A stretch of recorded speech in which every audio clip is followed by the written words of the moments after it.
자, 그러면 시작 기도로요. 영상이 아니라 제가 녹음한 거를 좀 들려드릴게요. 여기 여러분들 영어로 돌보는 구해성사 시작 기도인데, 이 시작 기도를 지금 제가 아는 분들이 산티아고를 지금 걷고 있는데 매번 시작할 때마다 이 기도를 듣고 출발한다고 합니다. 여러분도 오늘 말씀의 여정이니까 출발하는 뜻에서 이 기도를 함께 바치도록 할 테니까 잘 들어보시기 바라요. 성부와 성자와 성령의 이름으로 아멘. 성자와 성령의 이름으로 아멘. 주님, 당신은 왜 나에게 볼 수 없는 눈을 주셨습니까? 당신의 삶과 당신 사랑을 볼 수 없는 눈을 말입니다. 하지만 주님, 당신께서는 제가 형제와 자매를 볼 수 있는 눈을 주셨습니다. 그들을 향해 걸어가고 그들과 함께 좋은 땅을 디딜 수 있는 발도 주셨습니다. 주님, 제 눈을 뜨게 하소서. 제가 볼 것입니다. 당신이 보는 것을 볼 것입니다. 이 시간 저희와 함께 하소서. 성부와 성자와 성령의 이름으로 아멘. 반갑습니다. 오늘 성경 특강은 계속해서 성경과 기도 생활에 대해서 여러분과 함께 나누고자 합니다. 구약 성경을 지금 여러분 배우고 있고 또 내년에 신약 성경을 배우겠는데, 제가 한 달에 한 번 하는 이 특강은 성경에서 기도 생활에 대한 부분들을 우리가 배워서 실제로 여러분 기도하는 데 도움이 되도록 노력을 해보겠습니다. 우리 신앙인이라면 기도 생활이 여러분들 중요한데 늘 하고 싶죠? 기도 잘하고 싶지 않으세요? 그 기도 잘하고 싶은 마음이 이미 성경에 다 나와 있어요. 그래서 이제는 성경과 기도 생활이라는 제목으로 지금 계획은 하여간 10몇 번 정도 이렇게 하다 보면 성경에서 기도하는 모습들을 배우고 나도 그렇게 기도 실제로 할 수 있지 않겠는가 생각을 해서 이런 주제를 제가 잡아봤습니다. 그 밑에 보시면 성경과 기도 생활이라는 이 주제 밑에 성경에 나타난 이스라엘 백성의 기도 생활 이렇게 이제 부제를 넣었는데, 그 다음 단계를 한번 넘어가 보면 기도라고 하는 것은 인간이 하느님을 찾는 여정이라고 볼 수 있겠죠. 늘 우리는 하느님을 찾고자 애를 쓰고 매번 성당에 오는 것도 여러분 주님 만나러 오지 않겠어요? 그죠? 주일에 한 번씩 오시는데, 하지만 인간이 하느님을 찾는 그 길이 기도라면, 하지만 하느님은 우리가 찾기 이전부터 우리 인간을 만나셨고 부르신다는 거예요. 그러니까 내가 찾기 이전에 이미 나를 부르셨다. 지금도 부르고 계신다. 어떻게 부르실까? 내가 하는 말을 통해서 부르시고, 내가 움직이는 이 행실을 통해서 부르시고, 또 내 마음속 깊은 곳에서 머물면서 나를 부르세요. 이건 이론이 아니고 실제로 성경 안에서 나타나는 그런 구체적인 모습이라고 볼 수가 있겠습니다. 그런 점에서 오늘 시작 기도로 눈을 뜨게 해달라는 기도를 했지만, 이 야고보서 1장 5절에서 6절을 보게 되면 이렇게 기도합니다. 다 같이 한번 우리 기도해 볼까요? 여러분 가운데 누구든지 지혜가 모자라면 하느님께 청하십시오. 하느님은 모든 사람에게 너그럽게 베푸시고 나무라지 않으시는 분이십니다. 그러면 받을 것입니다. 하느님은 너그러운 분이라고 그랬죠. 그렇죠? 늘 하느님은 자비로우신 분이세요. 근데 우리는 어떻습니까? 우리도 그렇게 노력하죠, 그죠? 분명히 그 매번 성당 오면 그런 그 강론도 들으시고 말씀도 그렇고 또 단체 생활하다 보면 늘 그것이 익숙하게 되는데 실제로 저희들이 자비로운 체험을 좀 하십니까? 내가 자비롭다 하는 지금 언제 그런 체험이 있죠? 그렇죠? 평소에는 있는데 결정적일 때는 좀 화가 나기도 해. 그렇잖아요, 그죠? 이게 이제 하느님과의 관계에서는 늘 나를 이렇게 돌아보기도 해요. 특히 고해성사를 볼 때는 너무너무 그런 부분들을 잘 준비하세요. 근데 고해서만 나오면 다시 회복되는 그런 그렇잖아요, 그죠? 그래서 고해성사가 마치 소화제 먹는 것 같기도 해. 심하게 아프면 2알씩 먹고 그러다 보면 뭐가 생기죠? 면역력이 아주 저하돼서 약만 축내, 몸도 축나고 실제로 자녀들을 이제 하고 이제 생활하면서 자녀들이 어려움을 많이 겪고 있어요. 어느 학생인데 중학생인데 항상 이상해. 그 중학생은 항상 한 2-3살 어린 친구들하고 싸워.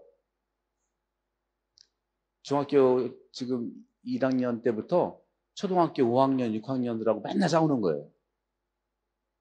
그러니까 엄마는 뭐라 그래? 싸우지 마라. 왜 싸우냐? 어떨 때는 또 들어주기도 하고. 그래서 상담을 했는데 상담을 한 지 3년 만에 좀 나아지더라고요. 그렇게 오래 걸려요. 금방 되는 게 아니에요. 고해성사의 은총을 우리가 믿어야 되지만 왜 고해성사가 항상 똑같은 잘못을 반복할까? 그죠? 거기에는 굉장히 중요한 과정이 있다는 것을 얘기할 수 있어요.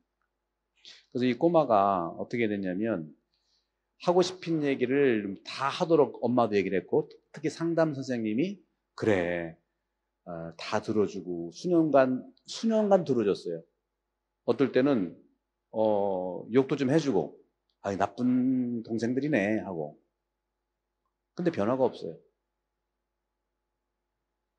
문제를 가지고 있는 아이에게 들어만 주는 것도 나쁜 건 아니지만 싸움은 계속됐고 싸움하지 않기 위해서 방법은 찾아야 했지만 방법 문제가 아니었다는 거죠. 우리는 늘 방법에만 초점을 맞추는 경우가 굉장히 많습니다. 인간관계도 마찬가지고 부부관계도 그렇고 단체도 그렇고요. 회의하다 보면은요 미리 좀 준비 안 하면 늘 맞냐 틀리냐로 평행선 아니 더 벌어지는 경우가 굉장히 많습니다. 방법도 중요한데 방법 그 이전에 중요한 인간에 대한 이해가 필요하다는 거죠. 그게 기도예요.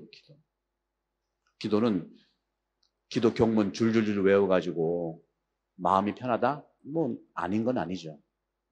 그렇지만 기본적으로 그 인간과의 대화, 그 대화가 기도인데 가정에서 자녀와 대화가 안 되면 방법만 가지고 되지 않거든요.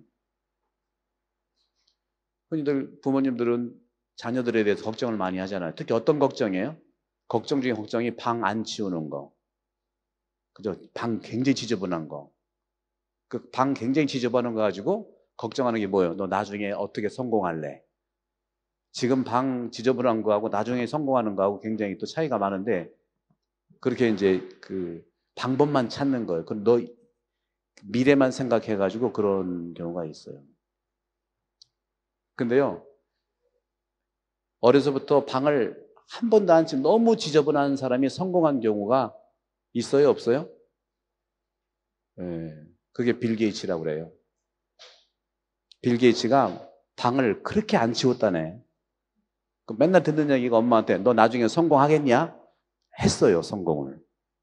그러니까 우리는 너무 판단하는 말로 왜 그럴까 하는 것들에 대해서는 당장 불안하니까 방법만 찾는 경우가 많다. 기도도요, 방법은 중요하지만 방법만 찾으면 실제로 하느님께서 뜻하시고 내가 원하는 것이 멀리 있을 수밖에 없을 것 같아요. 인간관계나 기도나 똑같은 거예요.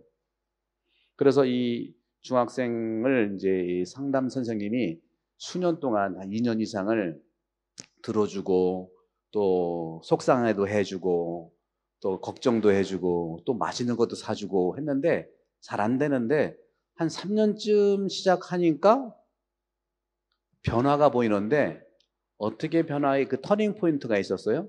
그 터닝 포인트를 보니까 어떤 거였냐면 방법과 여러 가지 또 훈계와 또 지지와 응원 다 있는데 어떤 걸로 변화가 있냐면 얘야 너는 그 걔보다 나이가 많지 않냐? 응? 너는 내가 볼 때는 그 어린아이보다 형이잖아. 형이란 말에 딱 꽂힌 거야. 형. 느낌 알죠? 형이잖아. 너는 그 아이의 그 친구의 형이 되어야 하지 않겠니? 넌 나이도 그 친구보다 두세 살 많잖아. 너는 형이야. 너는 형이 돼야 될 것 같아. 아니야, 형이 될 수 있어. 했더니 달라졌어요. 오더니 선생님, 제가 지난번에 걔가 난 못되게 했는데 제가 참아줬어요. 왜? 형이니까. 이유가 없어요. 논리적으로 따졌다가는 이게 되지가 않아. 형이니까. 한마디에. 형은 뭐예요? 조금 동생이 조금 어떻게 억지를 써도 받아줘야 자비로워야 되잖아. 하느님이 자비로워서 오늘 기도에서 나온 것처럼 하느님은 모든 사람에게 너그럽게 베푸시고 나무라지 않으시는 분이십니다. 바로 부부관계도 그렇고 자녀관계도 부모가 자비로울 때 자녀는 변화의 가능성이 있는 겁니다. 근데 그게 쉽지 않습니다. 그런 점에서는 우리가 이런 그 어른이 된다는 거, 어른이 된다고 하는 것은 방법으로 시시비비를 따지는 게 아닌 것 같아요. 물론 정의로운 부분을 내가 물타는 건 절대 아니에요. 정의는 정의대로 가야겠지만 가족 관계에서 공동체의 관계 안에서는 형이 된다는 거, 어른이 된다는 것은 대우를 받으려고 하는 것이 아니라 참아주고 이해하고 자비를 이렇게 베푸는 것. 그럴 때 모든 변화는 일어난다는 것이죠.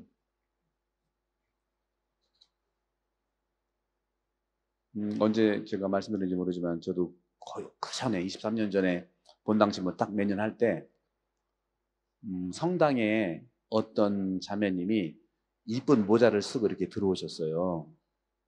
그러니까 이제 열심한 교우분들이 대뜸 가가지고 성당은 모자 쓰는 게 아닙니다. 뭐 그렇게 얘기를 했어요. 성당에서는 모자 벗는 거거든요. 그러니까 그분이 예. 그러고서 계속 쓰고 있는 거예요. 네, 성당에서는 전화벨 울려도 되거든요. 자비로워야 돼요. 그랬더니 모자를 안 벗네. 그러니까 두고 보다가 다시 나가가지고 자매님 성당에서는 모자 쓰는 게 아니에요. 보니까 본인보다 이뻤어요 그분이. 그리고 모자도 아주 이쁜 모자였어요. 그거 두고 못 보지 그런 거. 그래서 정색을 하고 성당에서는 모자 쓰는 게 아니라고 예의가 아닙니다. 성전 앞에서 그러면 안 됩니다. 그런 거예요. 그랬더니 예. 그러더니 이렇게 슬슬 나가더니 몇 주 동안 성당에서 안 보이는 거예요. 성당이 그렇게 혼나고서 성당 못 나오죠. 나중에 알고 봤더니 항암 치료 중이었어요. 항암 치료 중이었다.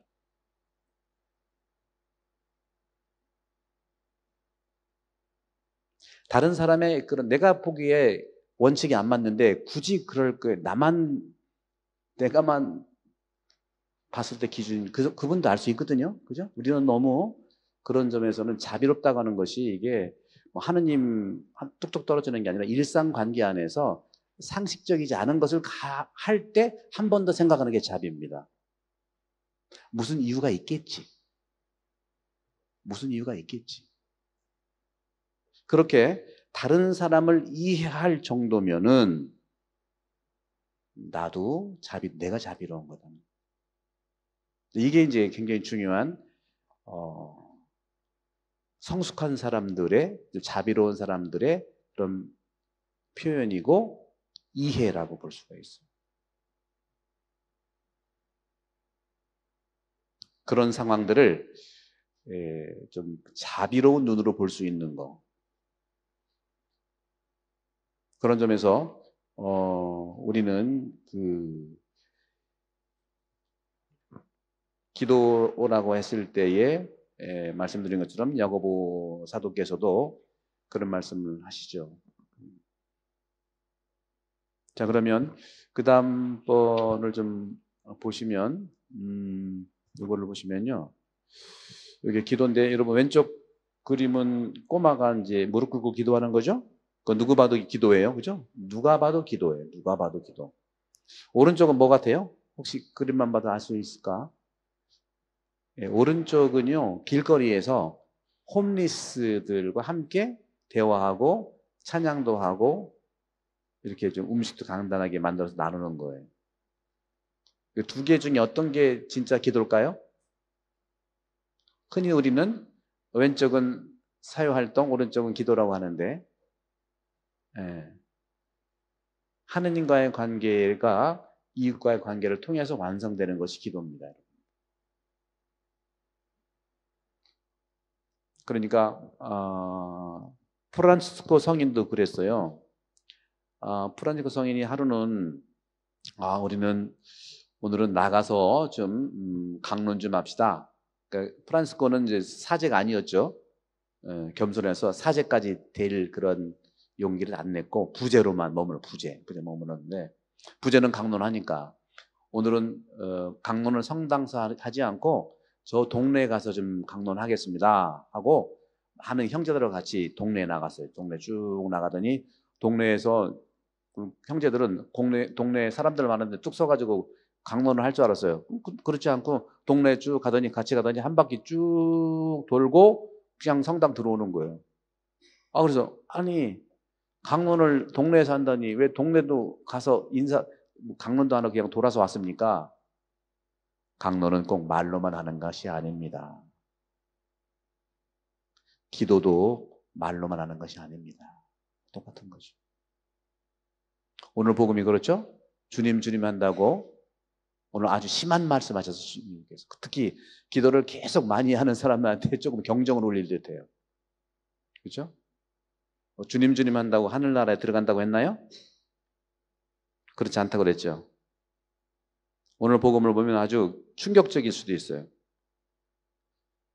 그런 점에서 볼 때는 오늘 주님 주님이라는 이 호칭이 아무리 많이 한다 그 주님의 이름으로 기적을 베풀고 주님의 이름으로 치유를 하고 주님의 이름으로 마귀를 쫓아내도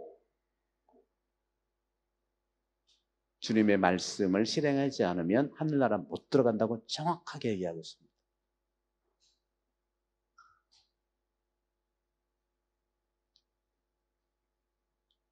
루카복음사가도 똑같이 같은 구절에서 그래요. 너희는 어찌하여 나를 주님 주님 하고 부르면서 내가 말하는 것은 실행하지 않느냐. 오직 아버지의 뜻을 행하는 사람들만이 하늘나라에 들어간다고 말하는 것이죠. 다른 편으로 그렇게 하지 않는 사람들은 다른 어떤 성과를 거뒀다 해도 예언을 잘하고 강론도 잘하고 기적도 베풀고 뭐 치유도 하고 뭐 구마를 베풀어도 하늘나라는 못 들어갑니다. 이거 분명히 예수님의 마태복음과 루카복음에 똑같이 하는 말이에요. 그래서 오늘 복음에서 마태복음 사가는 이러한 예수님의 말씀을 듣는 것과 실행하는 것, 들음과 실행이죠. 듣기만 하는 것이 아니라 실행까지 하는 거, 들음과 실행의 한 세트를 폭풍우에 비교를 해. 폭풍우에. 폭풍. 폭풍이 막 이렇게 세면은 모래 위에 지은 집은 어떻게 돼요? 금방 가라앉잖아요. 무너지잖아요. 오늘도 독한 말씀 하셨어요. 붕괴된다는 말까지. 붕괴된다. 붕괴된다.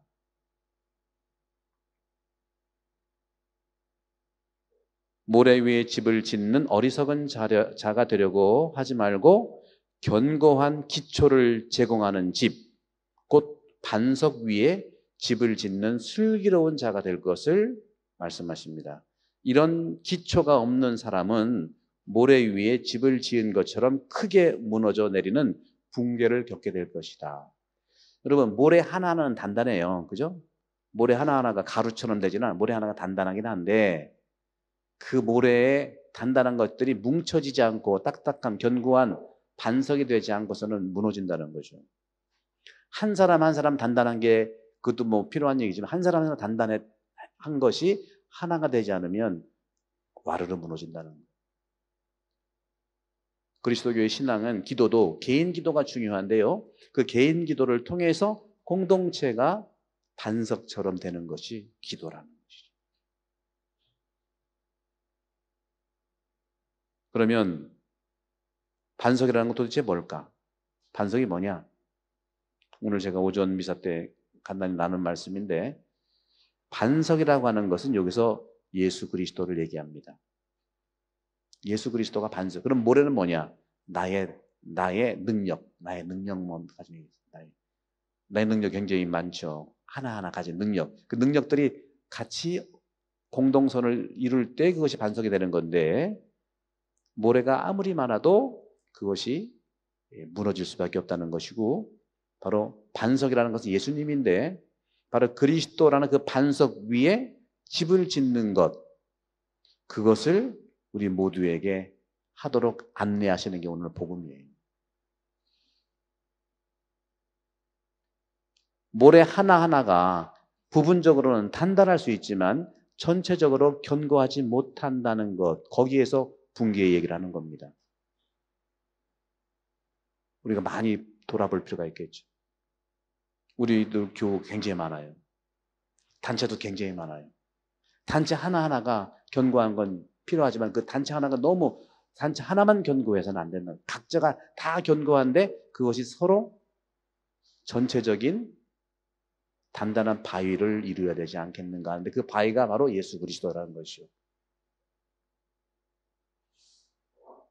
그 신앙 진리의 충만이 바로 그리스도 안에 있는 것이고 그리스도와 그러니까 반석은 그리스도와 그분의 가르침 그리스도와 그분의 가르침 위에 집을 짓는 걸 얘기한다. 그분과 함께 일치하는 걸 얘기하는 것이죠. 그게 바로 반석 위에 내 인생을 쌓고 그런 확신으로 기도할 수가 있다는 거죠. 그 시편 31편 21절에 보면 주님 제가 당신께 피신하니 다시는 수치를 당하지 않게 하소서 하는 그런 시편 기도가 있듯이 반석 위에 집을 짓는 우리 공동체, 가정, 우리 나라, 이 세상이 되기를 바라는 것이죠. 그래서 여러분 보는 왼쪽이 바로 그리스도의 가르침을 실행하는 거기는 제가 이분들한테 허락도 안 받고 무단으로 제가 썼는데 참 나중에 이거 지적 재산권 이거 하면 좀 큰일 났던데 근데 보시면 왼쪽 위에 기타 들고 계신 분이 있죠? 그 본당 신부님이세요. 수사 신부님이신데 그분은 제가 잘 모를 것 같은데 네. 근데 제일 앞에 왼쪽 제일 안쪽에 앉아서 웃으시는 분이 계시죠? 그 수녀님이세요. 제가 잘 아는 분이에요. 그래서 제가 과감하게 도용을 했어요. 그리고 왼쪽 계시는 분들은 다 홈리스 같이 함께 올려주고 같이 여기가 어디냐면 캐나다예요. 우리 여기는 홈리스가 뭐 생길 수가 없잖아요, 그죠?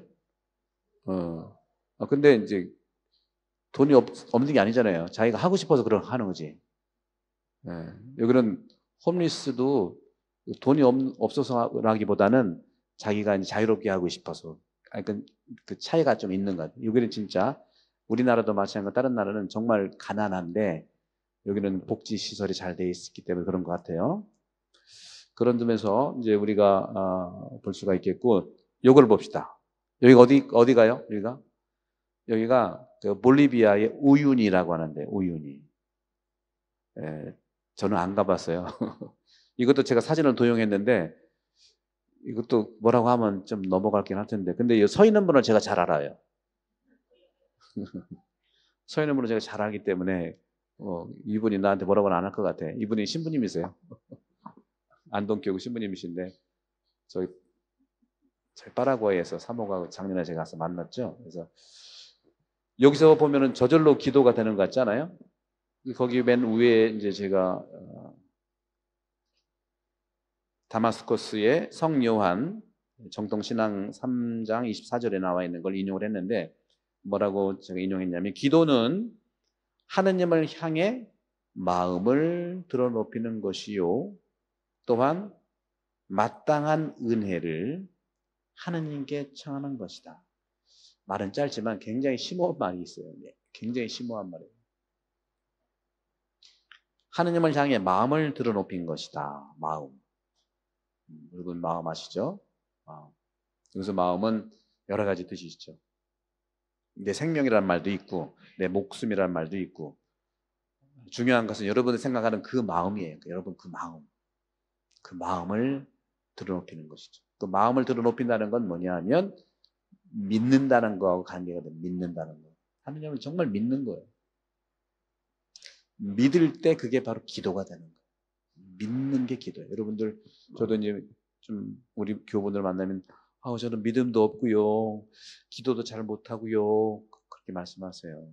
겸손해서 하신 말씀 제가 감안하면서도 여러분 마음을 드러높인다는 것은 믿는다는 걸 얘기하죠. 늘 말씀드리죠. 믿는 건 뭐예요? 보이는 걸 믿는 거예요? 안 보이는 걸 믿는 거예요? 하나님은 안 보이잖아요. 그죠? 그래서 믿음의 목표가 안 보이는 하나님을 믿는 것처럼, 여러분들 아까 얘기했죠. 그 항암 치료하는 분 모자 썼는데 그 모자 속에 항암 치료하는 걸 보여요? 안 보여요? 안 보이니까 믿어야 돼요? 안 믿어야 돼요? 믿어야 되죠. 믿어야 되는 거죠. 내가 안 보인다고 무조건 판단하는 게 아니고, 성당에 오는 분들은 그 정도 상식은 있을 수 있거든요. 그죠? 그 다음에 또한 마땅한 은혜를 하느님께 청하는 것이다. 은혜는 은혜인데 마땅한 은혜예요. 나한테 필요한 은혜가 뭐냐를 알자는 거죠. 다 주세요. 초등학생들이 그렇게 해야죠. 초등학생들이 다 달라고 그래. 초등학생들이지. 요즘엔 초등학생 다 안 그래요. 요즘엔 초등학생 검색 다 해가 필요한 거 달라고 그래. 옛날 초등학생은 다 달라고 하지만 요즘 초등학생은 다 검색해서 뭐 필요한 거 달라고 그래. 그러니까 우리도 뭐예요? 상대방한테 무조건 주는 게 아니라 뭐 필요한 게 뭐 있냐 물어보고 줘야 될 거 아닙니까? 물어보는 게 중요해요.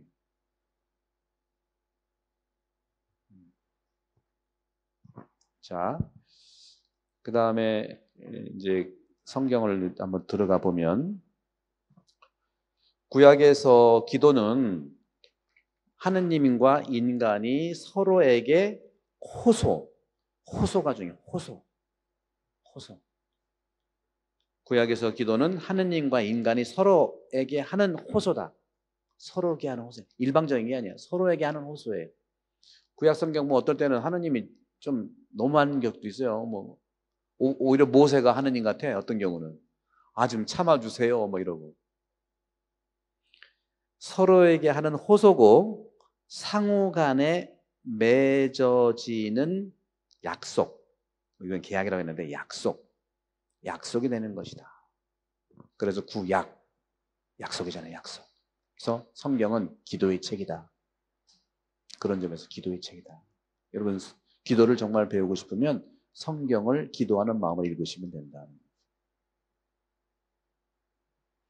여기서 아브라함과 야곱의 기도를 보면은 좀 나중에는 좀 하나씩 그 성경 기절들을 나가겠지만, 오늘은 좀 약간 일반적인 구약에 나타난 일반적인 기도의 부분들을 말씀드리면, 하느님의 성실하심을 꾸준히 신뢰가 중요해요. 아까 그랬죠? 기도는 뭐라고 했어요? 믿음이라고 그랬죠? 믿음은 신뢰죠. 아까 그 상담 선생님이 그 중학생 꼬마를 믿어주는 것으로 얘기하면서 형이 되거라 하는 믿음을 줬잖아요. 방법, 이렇게 싸우지 말고, 너 왜 그러냐, 뭐 그러지 말고, 형이 된다는 건 무엇일까 하고 상대방과 대화하고 호소하고 믿음, 신뢰를 주잖아요. 신뢰. 이렇게 하느님의 성실하심을 꾸준히 신뢰하는 것이고, 또 그러한 신뢰로서 계약이죠. 약속된 승리를 확신하는, 그러니까 신뢰와 확신이 거의 유사해요. 신뢰. 그러니까 뭐 trust라고 할 수도 있겠고요, confidence라고 할 수도 있겠고, 결국에는 마음으로 상대방을 받아들이는 걸 너무 정확하게 계산은 해야 되지만 그걸 뛰어넘는 게 신뢰예요. 자녀들에게도 이런 것이 필요해요. 그래서 신뢰와 확신을 위해서 겪어야 하는 믿음의 싸움이다. 믿음의 싸움이다. 결국 중요한 그 아브라함과 야곱 기도의 내용은 신뢰라고 하는 것과 확신이라는 것과 믿음이라는 신앙, 이 세 개 키워드가 굉장히 중요해요. 신뢰, 확신, 믿음, 이걸로 나타난다. 거기로 이제 인생에 있어서도 이제 싸움으로 나타나지만, 싸운다는 게 뭐 전쟁이라는 뜻이 아니고 이겨내는 걸 얘기하고 또 참아내는 걸 얘기하는 그런 부분들을 얘기하는 것이죠.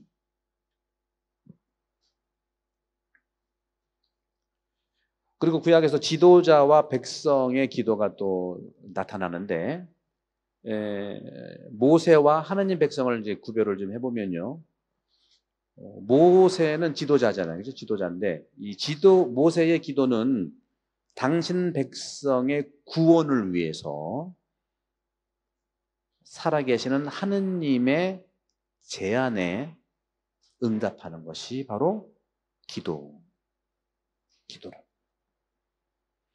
제가 기도라고 하는 것은 바로 하느님의 뜻을 여러분들께 잘 나눠주는 게 기도예요. 강론 준비 잘하는 게 기도예요.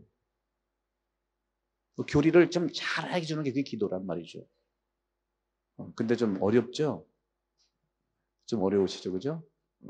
근데 한 1년 들으면 쉬워요. 저는 기도가 그거라는 거죠. 사제로서의 기도는 그거예요. 이렇게 궁극적으로는 이제 모세가 예수님의 구약의 전형, 하나의 표본, 전형, 미리 보는 그 이미지인데, 바로 신약에 가서 유일한 중개자이신 그리스도 예수님의 이런 기도를, 우리를 위한 기도를 예표하는 게 모세의 기도라고 볼 수가 있겠습니다. 그 다음에 이제 우리 하느님 백성, 이스라엘 백성을 보고 또 우리를 비춰보겠죠. 우리 신약의 백성과 또 오늘날 우리 그리스도인들. 하느님 백성의 기도는 뭐냐? 여러분들 기도를 어떻게 해야 되느냐? 여러분 기도는 계약의 궤나 성전과 같은 하느님의 거처에서, 그러니까 여러분 주일마다 오시는 성당에서, 그러니까 소위 저는 이런 말 쓰고 싶지 않지만 성당에 안 나오는 분을 뭐라고 그래요, 우리가? 신혼개월 어래요? 네, 그러니까 옛날에는 냉담자라고 했는데, 그래서 우리는 냉담자, 신혼개월을 자꾸 인도해야 될 이유가 있어요. 기도를 할 수 있도록 안내하는 것이죠. 그래서 하느님의 거처에서 목자들, 특히 다윗 왕과 예언자들의 지도 아래에서 꽃을 피운다. 그러니까 목자들이 제대로 돼야 되죠. 목자가 제대로 준비해서, 그래서 여러분들의 기도는, 여러분 이렇게 성경 공부하는 것도 기도예요. 아까 얘기했죠? 프란치스코 성인도 이건 좀 표현에 오해하시면 안 되는데, 프란치스코 성인은 기도를 안 했대요. 왜 기도를 안 했을까요? 사는 게 기도요. 사는 게 기도라. 그러니까 여러분들은 많은 경우에 이제 저는 기도할 줄을 몰라요, 또 기도가 잘 안 돼요. 그런데 살면 되는 거예요. 신앙인으로서 살면. 주일 잘 나오시고, 그죠? 우리 하느님 말씀을 내가 실천할 수 있도록 하고, 그럼 오늘 복음대로 그게 천국 가는 길이죠. 겸손해서 모른다고 하시는 말씀이 있으시겠지만 성경에 다 나와 있으니까, 그죠? 지도자와 백성의 기도가 그렇게 이제 차이가 있다는 말씀을 좀 드렸고, 여기 보시면은 또 기도인데, 여러분 보시기에 왼쪽은 뭐죠? 왼쪽이 기도겠어요? 오른쪽이 기도겠어요? 이제 여러분 아시죠, 이제? 뭐가 기도겠어요? 예. 왼쪽도 기도고, 오른쪽도 뭐예요? 근데 왼쪽은 기도 맞는데, 오른쪽은 왼쪽이 없으면은 오른쪽은 기도가 아닐 수도 있어. 네.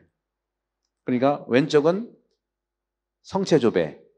그래서 성체 앞에 현실을 하고 우리가 성체 앞에서 기도하는 것이고, 오른쪽은 아까 제가 왼쪽에 신부님, 수녀님 또 우리 봉사자들 같이 홈리스한테 갈 때 그 음식 준비하는 거거든요. 음식 준비해서 이 음식 준비하는 건 기도다는 거죠. 같이 이제 균형을 이루는 걸. 그 우리 왼쪽에 우리 자매님이 기쁘게 막 준비하시잖아요. 기쁘게 준비하시죠. 저는 이런 모습들을 많이 봐야 하잖아요. 우리 본당에서.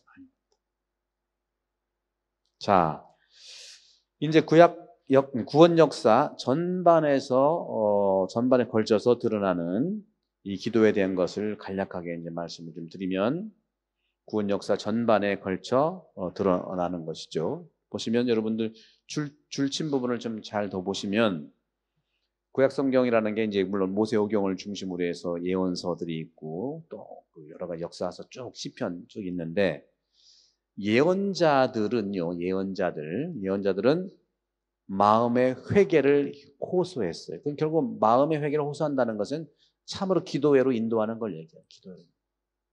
마음의 회개를 호소한다.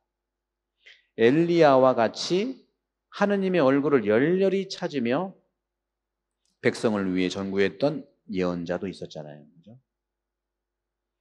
특히 저는 이제 시편을 이제 강조드리고 싶은데, 시편은요, 구약 성경에서 기도의 걸작입니다.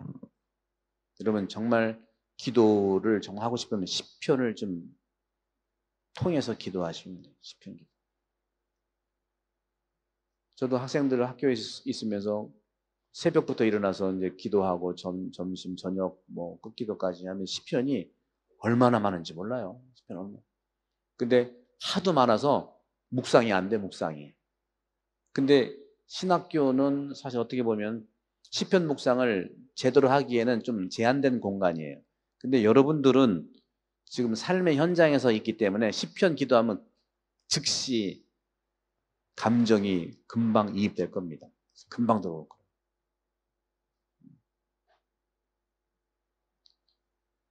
기도의 걸작이 시편인데, 개인적 요소와 공동체 요소를 보여주는 시편이 아주 중요한 그러한 가치를 가지고 있어요. 다시 말해 이렇게 개인 기도와 공동체 기도가 잘 어우러져 있는 시편은 이미 이루어진 하느님의 약속을 기념하고 메시아 도래를 희망함으로써 역사의 모든 차원에까지 미친다. 그리고 실제로 요즘에 이제 100년, 뭐 150년 돼서 의학이 발달됐지, 그전에 의학이 발달되지 않았잖아요. 이 시편 기도로 많은 마음의 병, 정신의 병들을 많이 치유했어요. 왜? 시편은요, 하느님이 다 해주겠다는 그 약속이거든. 원수를 벌해 주셔서 내가 죽여줄게, 뭐 이런 거. 역성 들어주는 거죠, 역성. 하느님께 다 맡겨놓으면 하느님이 다 해결해 준다는 거죠. 그리고 이 그리스도를 통해서 기도로 받쳐지고 완성된 시편들은 우리 그리스도교에서도 초기 교회 때뿐만 아니라 이 세례를 받고자 하는 사람들은 시편 기도를 많이 했어요. 그리스도를 통해서 기도로 바치고 또 완성된 시편들이 그리스도의 교회가 드리는 기도의 핵심적이고 불변하는 요소입니다. 시편은 계층과 시대를 초월해서 모든 이가 드리기에 적합한 기도다. 특히 인생을 정말 살아가면서 시편에 남아있는 내용 전부 자기 내용이라고 볼 수 있습니다. 탄원에 대한 시편, 고통, 희망 다 있어요. 자, 기도의 삶. 이 그림도 보면 왼쪽은 뭐죠? 발 씻김 예식이죠. 성목요일 날 발 씻는 거예요. 이것도 이제 섬김의 기도라고 볼 수 있어요. 섬김. 오른쪽도 음식을 나누는 섬김의 그런 기도가 될 수 있겠죠.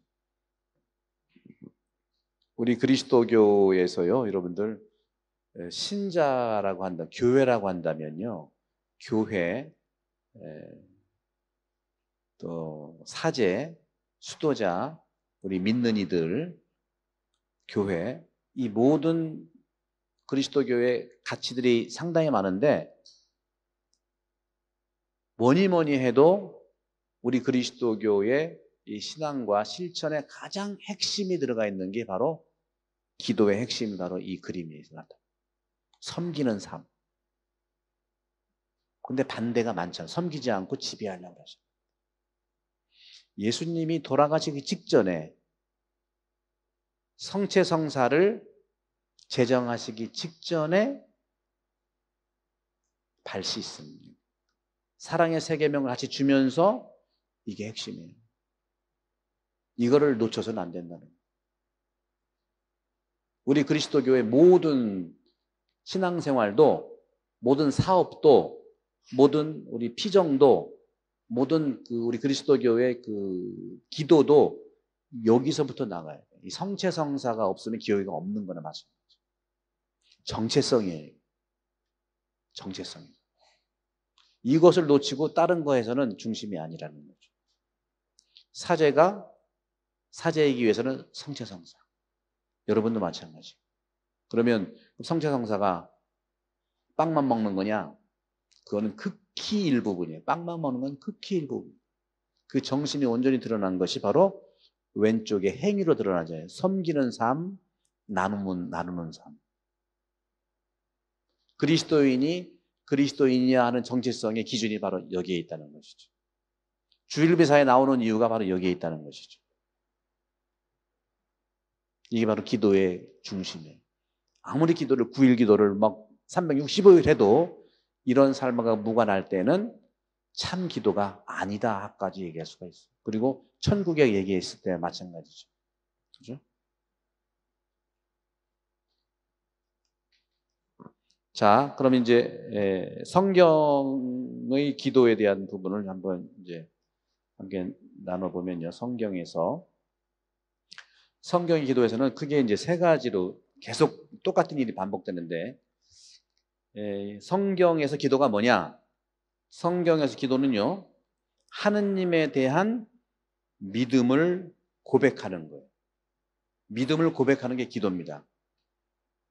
여러분, 저 기도할 줄 몰라요. 기도 잘 못하겠어요. 이제 그런 말씀 안 하시죠? 안 하실 거죠? 기도는요, 묵주기도 300단 했다. 기도긴 기도인데, 하느님에 대한 믿음을 고백하는 게 성경에서는 기도라고 하는 거예요.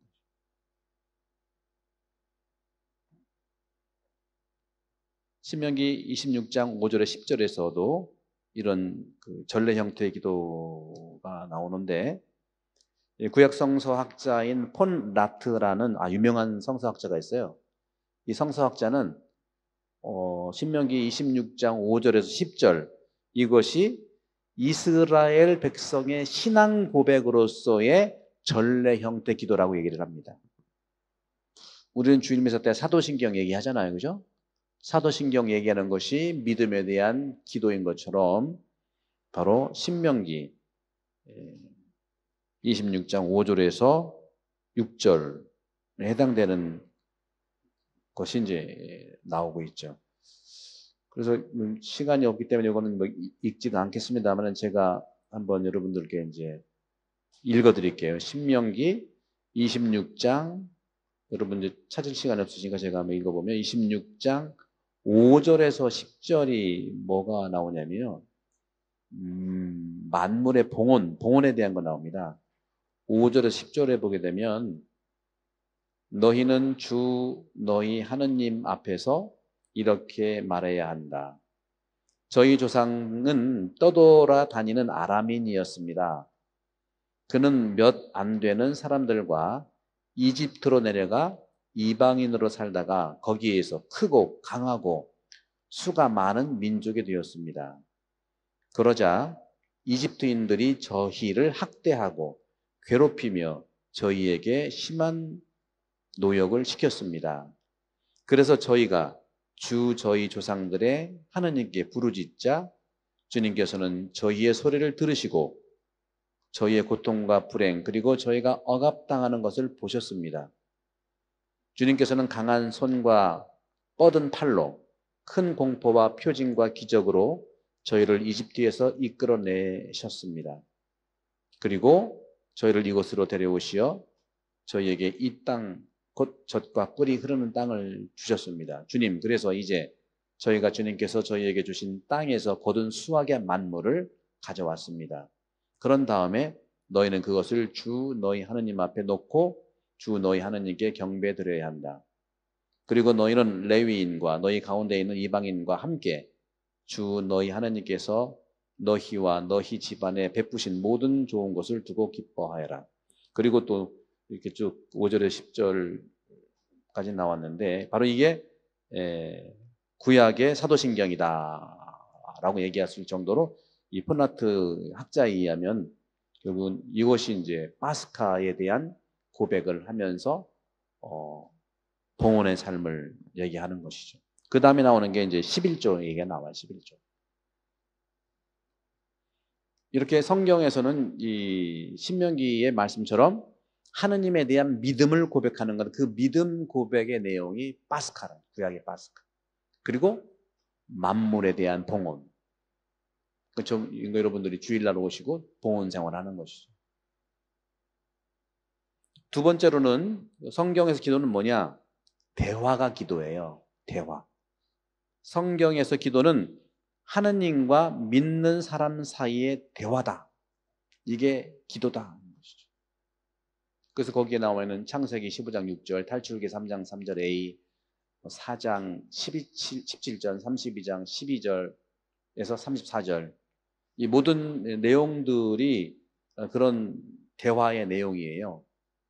뭐 그 내용들은 뭐 창세기 15장 6절 같은 경우에는 요즘에 우리가 이제 제1독서를 많이 읽고 있는 건데 아브라함이 주님을 믿으니 주님께서 그 믿음을 의로움으로 인정해 주셨다. 믿음에 대한 거라. 그래서 구약에서 기도는 믿음이에요. 믿음 생활이. 그럼 성경 공부 왜 합니까? 믿음 생활이 이렇게 성장하도록 하는 게 성경 공부. 지식이 그러면 믿음을 더해 줄 것인가? 뭐 아닌 건 아니지만 지식으로 받아들이지 말고 뭐 마음으로 받아들여서 실행하게 하는 것이에요. 물론 종교는 늘 체험인데 그걸 정리하다 보니까 이제 체계화돼서 개념적으로 지성적 이해가 전제가 돼요. 그러나 지성이 목표가 아니고 지성을 통해서 머리에서 가슴으로 내려와야 된다는 것이고 가슴에서 손과 발로 간다는 것이죠. 그리고 출애굽기 4장 17절은 이 지팡이를 그리고 이 지팡이를 손에 잡아라. 너는 그것으로 표징들을 일으킬 것이다. 그걸 믿어라는 것이죠. 표징에 대한 믿음에 대한. 출애굽기 32장 12절에 23절은 하느님의 진노가 있었죠. 근데 모세의 간청. 어떻게 보면 모세가 하느님처럼 자비로운 부분이 있는 것 같죠. 그러니까 믿음에 대한 이런 부분, 대화하는 거예요, 대화. 결국은 예수 그리스도의 하느님께 대한 믿음의 기도가 미리 구약에서부터 이렇게 준비됐다고 볼 수가 있겠다. 그래서 구약 성경에서 기도는요, 믿음이고 대화예요. 두 개 꼭 여러분 기억해 주셔서 정말 기도를 생활하시는 분들은요, 믿음을 성장케 하고 그 믿음으로 상대방을 이해를 해야 되면서 대화를 잘해야 돼요. 여러분 성경대로 여러분 보시면 대화를 잘할 수 있는 은총을 받게 됩니다. 여러분. 그래서 이 기도를 정말 성경 안에서 하면서 믿음과 대화가 잘 이루어질 때에 우리가 일상을 살아가면서도 우리가 상당히 실질적으로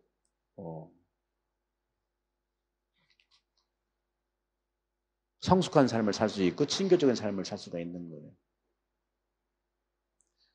사실 우리 자녀들도 그렇고 아까 우리 그 중학생 맨날 어린 동생들 싸웠던 그 학생이 이제 형이라고 하는 그러한 안내를 잘 받으면서 이제 터닝 포인트가 됐듯이 우리 자녀들도요 역시 마찬가지고 우리 성당에서도 마찬가지라고 봐요.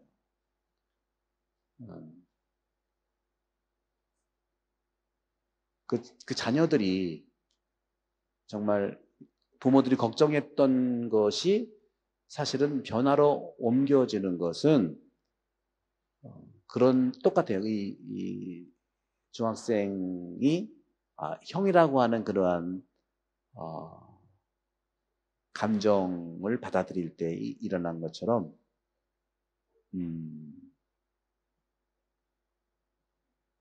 우리 부모가 또 뭐 본당 같으면 단체장이 또 물론 본당 신부를 포함해서 정말 우리가 어른이 될 때 자녀는 성장하게 된다.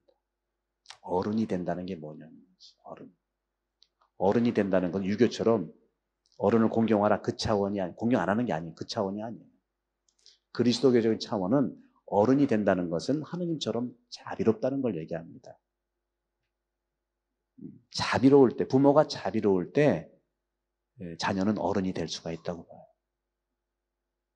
단체도 마찬가지. 어른이라고 하는 것은 너그러움이 있다는 것이죠. 어른과 아이의 차이가 뭘까요? 어른과 아이의 차이. 이 차이는요, 어른은 너그러움을 갖는 게 어른이에요. 그 구체적으로 뭘까요? 알고도 모르는 척. 이게 어른이 취하는 자세고 그런 취하는 자세를 통해서 자녀가 어른이 될 수가 있다. 알고도 모르는 척, 또 알고도 속아주고. 그때 지적하면요. 정신적으로도 문제가 될 수도 있어요. 알고도 져주는 척. 근데 쉽지 않죠. 쉽지 않아요. 근데 그 길밖에 없다는 게 우리 그리스도교의 통찰이고 예수님의 말씀이라고 볼 수가 있겠습니다. 바로 그때 굉장히 불안해요. 알고도 모르는 척하면 아우 제가 청소 안 하면 어떡할까 막. 근데 그런 것이 진행되면 그런데 힘이 있어. 어른이 돼서 살아가는 너그러웠던 그런 감정들이 나도 모르게 갑자기 등용문이 되는데 팍 뛰는 경우가 생겨요. 확 뛴다. 한 1년, 2년 전은 안 돼. 근데 어느 순간에 그 기간이 나쁜 게 아니고 가다가 그게 팍 뛰는 순간이 있더라고요. 우리는 그걸 답답하죠. 그래서 우리는 어떻게 보면은 어떻게 보면은 우리가 한 공동체를 이루면서도 우리가 사람이 우리가 주일에 2,000명에서 2,500명이 왔다 갔다 하는데 어떨 때에는 어른의 모습이 정말 필요할 때가 있거든요. 근데 어떤 면에서는 여러분 오해하지 마세요. 유아적일 때가 있어요. 그런 부분들을 이제 엄마 아빠가 이렇게 이해하듯이 해주면 상당히 오히려 변화는 하느님께서 이룩해 주신다는 것이죠. 그런 부분 중에 우리가 참 어려운 것이 바로 뭐냐면 용서에 대한 부분이에요. 용서에 대한 부분이죠. 용서에 대한 부분. 그건 뭐 시간이 좀 있을지 몰랐어요. 시간이 다 됐기 때문에 보면은 이것은 뭐죠? 성체 현실을 하고 이제 성체 조배를 하는 거죠.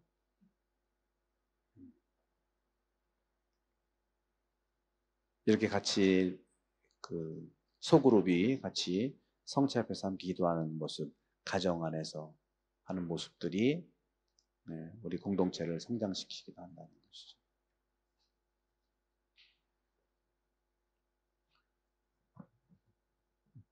그 다음에 이제 전례 기도인데 오늘 시간이 이제 좀 걸리기 때문에 이건 다음 시간에, 왜냐면 한 달에 한 번은 특강은 계속 그 기도에 대해서만 할 거니까 여러분 뭐 어떤 그 정해진 범위가 없어요. 하나씩 나갈 텐데 저는 이제 마지막으로 시간이 이제 좀 어지간해 됐기 때문에 말씀을 드리고 싶은 것은 루카복음 10장 38절에 42절에 보면 기도에 대한 부분들의 전형이라고 할 수 있는 마르다와 마리아에 대한 이야기예요. 마르다, 마리아. 이걸 좀 짤막하게 이제 오늘의 결론으로 말씀드리고 싶으면, 마르다와 마리아 이야기 너무 잘 알고 있죠? 너무 잘 알고 있는데, 사실 7월 달에 이 주제를 가지고 여러분들 구역반 모임 이렇게 나누게 하면 좋아요. 저는 이제 세 가지 차원에서 간단히 말씀드리면, 루카복음 10장 39절에 보면 마리아는 주님의 발치에 앉아 그분의 말씀을 듣고 있었다. 그죠? 그게 기도의 자세죠. 그분의 말씀을 듣는 게 기도잖아요. 듣고 있었다. 그리고 이 주님의 발치에 앉아 그분의 말씀을 듣고 있었다고 하는 이 마리아가 예수님의 말씀을 경청하는 이 모습이 바로 제자의 모습이라는 것이죠. 제자의 모습이라. 이렇게 예수님이, 우리도 마찬가지예요. 나에게 어떤 말씀을 하실지 깊은 관심을 갖고 마음을 담아 마리아처럼 경청한 적이 있을까? 이게 기도랍니다. 경청하는 것. 그것이 언제 있었을까? 또 예수님 말씀뿐만 아니라 나는 누군가의 이야기에 마음을 담아 경청한 적이 있나? 이것도 기도를. 그러니까 주님 말씀, 마리아처럼 주님 말씀을 잘 경청한 사람이 친구 말씀 잘 경청하지 않겠어요? 그죠? 그런 거죠. 이거는 잘 되면 안 되는 게 아니잖아요. 따라서 마리아는 예수님의 말씀에 잘 경청했듯이 마리아가 우리도 내가 이야기할 때 관심을 갖고 들어주는 사람이 누구 혹시 있어요, 여러분들? 여러분 얘기하는데 잘 들어주는 사람이 있어요? 그런 사람 한 명씩 만들어내는 게 좋아요. 기도의 상대자들이에요. 아무한테나 얘기하지 마세요. 그러면 카드라 통신들이 스피커로 돌아다녀. 영성적으로는 여러분들 정말 한두 사람 깊은 내면의 이야기를 나눌 수 있는 영적 친구가 실제로 필요합니다. 그럴 때 다른 데 가서 이 말 저 말 다 안 해요. 그러면 얘기하다 보면은 너만 알고 있어 하는 말까지 나가. 너만 알고 있어 하고. 사람은 대화함으로써 소통이 되고 자기의 이러한 감정들이 전달되는 것은 분명하거든요. 누가복음 10장 40절에 또 이제 마르다에 대한 얘기인데, 그러나 마르다는 갖가지 시중드는 일로 분주하였다. 그죠? 분주하였다. 가정이나 교회 공동체, 즉 교회 공동체는 뭐 단체, 레지오, 구역반이겠죠? 이런 가정이나 교회 공동체에서 봉사하는 일에만 집중하고 예수님의 말씀은 소홀히 한 적은 없는지. 봉사가 나쁜 게 아니에요. 당장 실제로 예수님 왔으면 밥을 해내야 될 거 아닙니까? 그러니까 중요한 건 뭐냐면 일을 하는 건 괜찮아요. 일을 하는 거. 그렇죠? 그것도 기도니까. 그것도 기도, 누구를 위한, 주님을 위한 기도잖아요. 우리도 주일 점심은 먹어야 될 거 아니에요. 그죠? 토요일 날도 먹어야 될 거 아니에요. 일하는 것도, 그것도 기도라는 거죠. 다만 오늘 이 복음에서 얘기하는 건 뭐냐면 함께하는 봉사자들의 모습으로 인해, 다시 말하면 지금 마르다가 예수님한테 컴플레인 했거든. 아, 예수님, 마리아 좀 나 좀 거들라고 하세요. 왜 쟤는 왜 저러지? 그런 말은 없어. 그런 말은 없는데 그렇게 얘기하는 거지. 이 부분이 우리는 조금 내려놓을 필요가 있지 않겠는가. 열심히 하는 사람은 하세요. 근데 듣는 사람들 듣도록 돌아가는 것이죠. 그러면 우리는 보통 그러면 일을 누가 해요? 마르다가 하잖아요. 그 굉장히 소중한 일이에요. 우리는 많은 경우에 막 노동력이라는 것은 너무 힘든데 저기 노동도 안 하고 가서 앉아서 그냥 대화만 하고 있네. 대화가 누구랑 하는 게 중요해? 서로 대화하는 건 그렇지만 예? 성경을 기도한다든가 이런 것도 우리가